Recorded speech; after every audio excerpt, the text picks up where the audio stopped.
where we're starting is at the hand.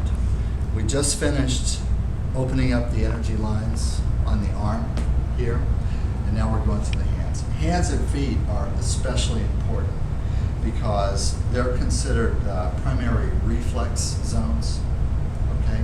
And so we have this idea that there are many points and areas, regions, lines, and so on that are on the hand that have to do with communication with other parts of the body, okay? So it's very important that we work the hands. Now, even if you don't understand or believe in the idea of reflexology, just from a mechanical physiology point, okay, this is where the arteries and the venous blood supply exchange, and the blood then returns to the heart, okay? So misalignment, constriction, spasm, etc., actually has a circulatory effect on the whole blood pressure of the body. And this is for the hands and the feet. Okay. In acupuncture, there's more than 30 points on the hands that also refer to both primary meridians and other organs in the body. And just from a point of view of sort of satisfaction of life, your hands, which are the end of that microcosmic orbit, which is expressing the energy of the heart, or fourth chakra, okay, are very, very important. They're not just for tool usage, grasping and holding, all right? Because we use our hands as an adjunct in communication. So we don't just speak with our mouth, okay? We speak with our hands. And so really releasing the energy and releasing the constriction, and there is actually a lot of constriction. There is actually a lot of because of the way the circulation bottlenecks here, that there is an accumulation of metabolic waste and acids, lactic acid, uric acid, salts, and crystals that come out of solution in the hand. And you can actually feel them, and many times you get in here and you put some pressure, and you feel this crunchiness, this little, almost like bubbles popping under the thumb pressure, that actually what you're actually feeling are these crystal salts that have come out of solution because they're oversaturated, and they've built up aggregates like rock candy. That's actually what you're feeling. And as we break up these little deposits, and as we flush the interstitial fluids, well, they tend to go back into solution, and then the body can move them into that interstitial flow and handle them, okay? Aside from all the problems that people have with their hands and feet, but especially the hands, like rheumatoid conditions, inflammation and edema, calcification, enlargements around the joints themselves. It could be anywhere. It could be in the facets of the radial and ulnar, or it could be between even individual finger bones. And you may have seen people with advanced stages of rheumatoid arthritis where the joints are so ballooned out, swollen, calcified with big bone spurs that the fingers actually point in the wrong directions. And the joints will even eventually will dislocate, okay? That's a metabolic disorder, and it's a circulatory disorder. And the work on the hand can be very beneficial in reducing the pain and suffering that people with rheumatoid conditions have. Okay? It's soothing, it's nurturing, and almost to a T, most people just love to have their hands and feet work. I always say the three most neglected parts of the body are the hands, feet, and head. Because even if we didn't do anything else, but just give a nice session where we just worked on the feet a little bit, just worked on the hands a little bit, and did a scalp massage or a head massage, that we'd be right as rain. I mean, just from almost an emotional point of view. It's very relaxing, okay? All right, what we're going to do here is we're going to start out just like we did in level 1. But first thing I'm going to do is I just want to straighten the arm and just release any holding tension, because I want to hold the hand and arm. I don't want her to hold the head and arm. So this is called lofting. It's this little technique where I thump the body part against the floor, okay? And it is sedating and dispersing chi in the arm. And it's quite, releases a lot of spasm or tension or holding, because she might have been holding her hand up, okay? One way to tell if you're not sure if they're holding a lot of tension in their arm, all right, is just lift the hand up and drop it. If it doesn't fall, then they're holding tension in their arm. You'd be surprised at how many clients who pick their arm up, if you let it go, it'll stay right there. Okay, well that's sympathetic atonia, antagonistic muscle reflex, and or injury or spasm, or all the above. And so this tends to communicate, let that go. Okay, now come to the wrist. First thing is we have this Lom right in the center of the wrist joint. And remember, Lom is a secondary chakra, okay? And I'm going to do reinforced thumb circles. Some of this will seem familiar. And then I'm going to do a snake thumb, which is a side-to-side thumb motion all the way across the hand. But I'm drawing an imaginary line from the center of the wrist to between the third and fourth finger, okay? So I circle, and then see, it's like windshield wipers. See how the thumbs are going back and forth? But I'm not turning my hand. It's just the thumbs, okay? And it's pick up some skin, the other thumb follows. Pick up some skin, the other thumb follows. Now, in general, this what I'm showing you here is called a general reflexology treatment. And it's because I'm not targeting and working all the specific points on the hand at this point, but I am working all of them. I'm covering all the reflex zones.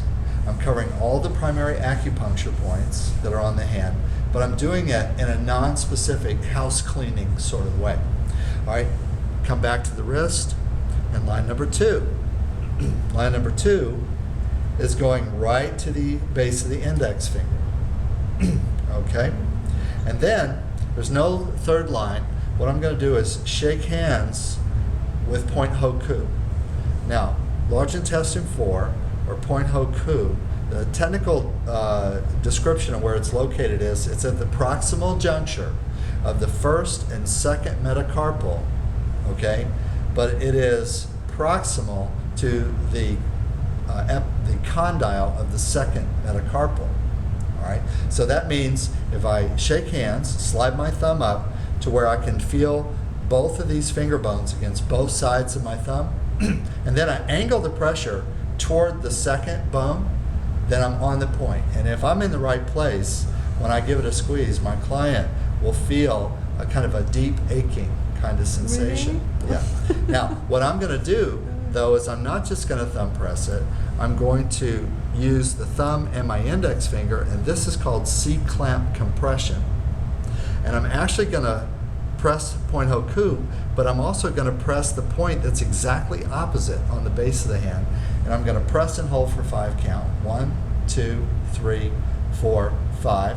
And then, without releasing the pressure, I'm going to drag down to the web of the hand, and right here I'm going to pinch off the webbing. Okay? This is commonly called a headache point, but it's called a headache point because it releases heat in the body. So if you have like a yang excess or heat-related headache, using this point might help. Okay? Now from there, I'm going to twist the fingers. And this is kind of a scrunching motion where I just kind of rub with friction across my fingers. It's almost as if I could twist the skin right off the finger. Of course, it's not going to come off, but I'm not turning my hand. It's all in the finger action, okay? So twist, twist, twist, twist. Twist, twist, twist, twist, or scrunch. Maybe is a better term even. You see that? Okay? So I just did circle, line number 1 with the snake thumb. In Thai, we say klai sen, or snake line. Okay? Thumb, line number 2. Okay? Shake hands with ho ku. Hold for 5. 1, 2, 3, 4, 5. Okay? And then twist the fingers.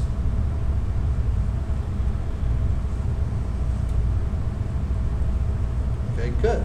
Now I'm going to turn the hand up, fold it up to make a tabletop. Now I don't want to go too far, because if I push on the bottom here, if I'm too far up, I just push over. I keep the hand down a little bit so I have something I can push into. Okay? Now the next thing I'm going to do is called cross thumbs. Cross thumbs. Now come around here if you can't see. But what I'm going to do is on the base or palm of the hand, first I'm going to cross my thumbs and then get my elbows out, and then I'm going to flex and squeeze and drag and press all the way out. See the white line between my thumbs? And now I'm going to do 5 lines like that. 2, 3, and I feel these little deposits kind of cracking and popping and crunching under my thumbs. You see that line? See how they go up? And I only pull out and down. Okay? And if you can see that white line and then it turns bright red after I'm done, that's a good thing. That's what we're looking for. Now after cross thumbs, I'm going to do what's called stretch the fingers. Start at the heel of the hand, and I'm going to inchworm my thumbs with continuous pressure. Drop your hand. Continuous pressure until I'm up on the fingers, and I'm going to keep stretching those fingers. See the lines I'm drawing? Until I get all the way to the ends of the fingers. Now, this is this motion. A good way to practice this is hold a pencil or a little stick and inchworm it up and down. Okay? But see how I crawl. I don't want too big a gap. When I'm doing this inchworm technique here, I don't want a big gap because that puts too much leverage against the joint.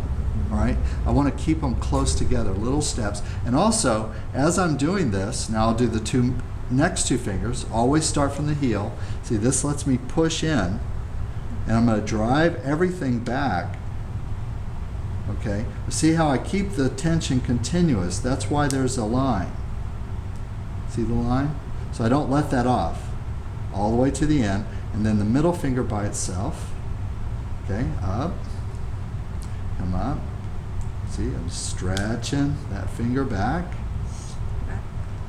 Okay, all right, we call that stretch the fingers. All right, now I'm going to drop the hand down, and I'm going to make a V with my outside hand, starting with the little finger, and I go all the way up to the pad, the base of the fingers, as high as I can get. This is fleshy, all right? If I pull too hard, it'll just slide off, okay? And what I'm going to do is circle and pull. Go to the next finger, circle and pull. Go to the next finger, circle and pull.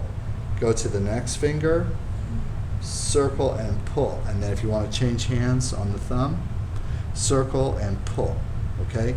And circle and pull, circle, make it long. It's not circle, stop, jerk like a crazy person, okay? I'm not trying to pop or pull the fingers off of the hand, okay? There is a popping technique, but that's not what we're doing. What I want now is I'm just doing circle and pull. I'm not trying to slip off the finger.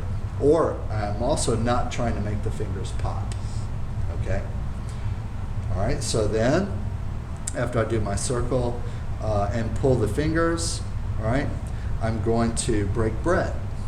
All right, break bread is I just visualize this hand like a little loaf of bread, a little muffin, a little loaf of bread, and I'm going to get a hold of it, and I'm just going to break it in half. 1, of course it doesn't break in half, but that's my visualization. 2 and 3. Okay, and after I break the bread 3 times, I'm going to do what's called a bicycle. All right, and here's the mechanics of the bicycle motion: is if your fists are pointing at each other like this, and you rotate them square to each other, just like you would pedal a bicycle. Okay, you go slow, fast, slow. Only thing is, I'm holding the hand while I do it. Now, so it's loose grip with the fingers on the thumb side and on the little finger side.